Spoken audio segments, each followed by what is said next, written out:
What it is, man, it's part 2 of episode 2 with Lil Black and Hammer. So, at the Hammer start telling everybody he dropping the bag on Lil Black head at the child.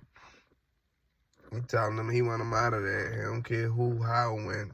He don't care who, how, but the win is tonight. He gotta go tonight before night wreck. He want you out of there. He put 5 bands on the table the whole time. Everybody looking like 5 bands. That's bit changing money. That's gonna change. That's like life changing money in the joint. You can do a lot with 5 bands. You can get the ball rolling. The whole time, Shorty he's not even aware of the 5 bands being on his head. But that ain't the crazy part, cause that's not rare. The crazy part is who took the 5 bands. You ain't gonna believe the same crap balls who put them on Hammer in the first place, the same people who sent them on the mission, is the ones who took the 5 bands. The whole time, they straight turn around and tell Hammer they got him. Hammer never knowing that they the ones who put you on them. So, everybody just getting crossed out by these guys. They are not anyone to be friends with. But anyway, whole time, when night wreck come around, they hit the doors, let everybody out. Eesh.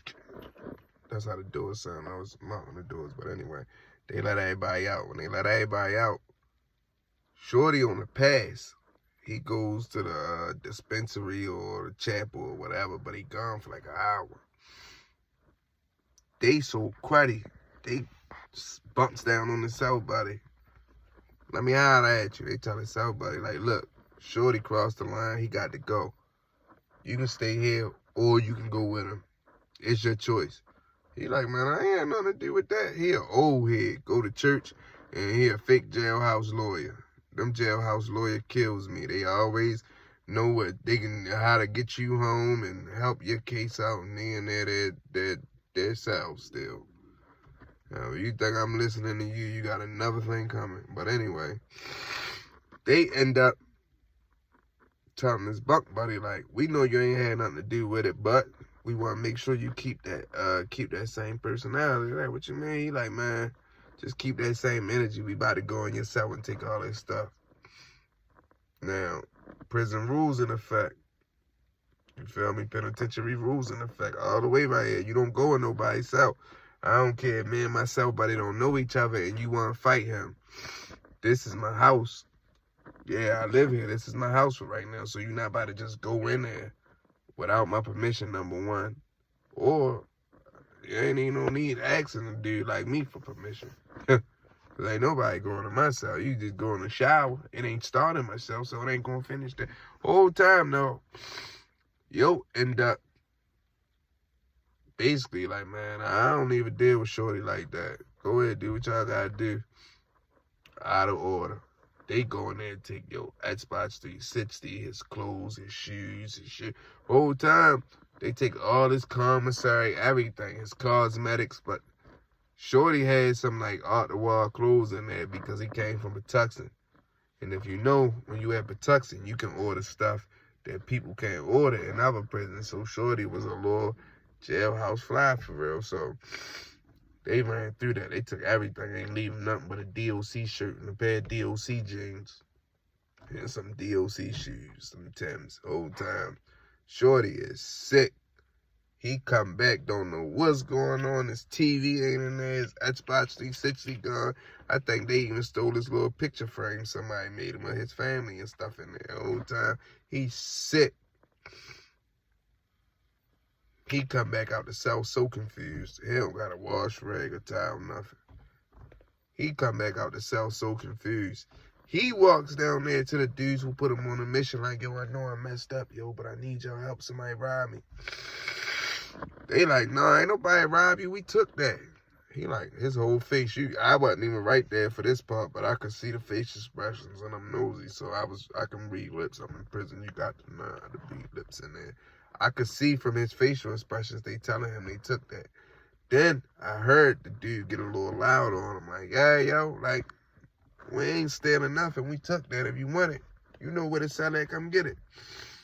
Shorty called himself trying to follow them down there, like he about to fight one-on-one or something. I don't know what he thought it was. He get down there, and when he get down there, he turns around and step in the cell. All I saw was the cell door shutting like this. But if you put your arm or your hand in the cell door and try to stop it, the door jammed like each. And while it's doing that, all you see is your body like jerking and flying out the cell. He come up out the only pair of shoes he still had, the ones he wore to the chapel or whatever. He come out of one of them. He still got one shoe on, one shoe off. He falls on the tier, get up, his shirt ripped all down right here because they just poked him all up. He bleeding, he leaking, he little lumpy lump right here and there. He runs to the top of the tier and sit on the table. Now the table not for convicts. The table is for the police. That's what they sit at on the tier and watches.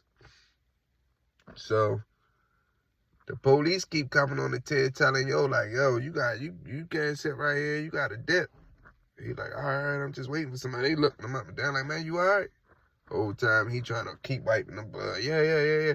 He really was trying to check in right there, but the police wasn't going for it because he get too slick out the mouth. So they pretty much was like, nah, we gonna let him sit in it. The police go call medication while Shorty bleeding and all that, acting like he don't really see what's going on. Police leaves him for dead. He turns around and call himself, try and talk to one of the big homies while they going on medication. They waves him off. You on your own. He's sick. He looked like he just lost his puppy at the top of the tier. Like, mind you, Shorty young for real. He's still in his teens. Shorty got locked up when he was even younger. Like, I remember one day I was talking to him. Shorty was still a virgin and all that. Like, he was young. The whole time, Shorty ended up staying right there till they called medication on our tier. Because they called medication like A tier, B tier, C tier, D tier. We was, what was we? A tier, D. We was D tier at the time. So the whole time, yo ended up standing right there while the dudes who put him on a mission and took his stuff go to medication when they sporting all his clothes.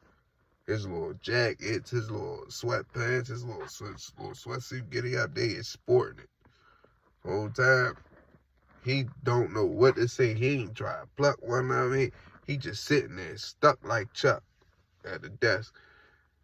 People would feel bad for him, but you feel me? He put himself in this situation, you feel me? Trying to be down like Brandy. Whole time, when they go to medication and come back, one of them hand him a kite. Now, a kite is a letter. But it's just like a lower letter, like a couple paragraphs, if that, you feel me? Excuse me, my nose stopped up. But anyway, one of them slides him a kite and bop off. I ain't say nothing to him. Shorty get the kite, open it. The kite basically telling Shorty, like, hey, yo, you gotta roll out. You can't stay here. You gotta check in. Tonight when they do count after they lock us in, tell them police you don't feel safe here. Tell them you don't feel comfortable. You fear for your life. And when you tell them that, they put you in protective custody because your life threatened for real. The whole time, Shorty acting like he bucking, like he ain't going nowhere. The whole time, why? They end up locking everybody in for wreck. When they lock everybody in for wreck, Shorty end up, instead of telling the police he don't feel comfortable being there, like he should have because he already took so many L's, he waits until he hear the keys on the tier and straight get a yanking himself buddy out the bed, beating up the old man. He beats up the old man, and when they taking him out the tier for real, when he beating up the old man, everybody like, yo, that's crazy, yo, but you gonna fight him? That's what people yelling out the door. He yells back, he set me up, yo. He set me up. He let them come in my cell and take my stuff. He set me up. Now he's snitching in front of the police and He just did a gangster check-in. A gangster check-in is when you basically want to go to protective custody, but you don't want to look like a square and tell the police, or you don't want to look like a slouch and tell the police I don't feel safe here. So you, feel me? You do a gangster check-in. That's what Shorty did.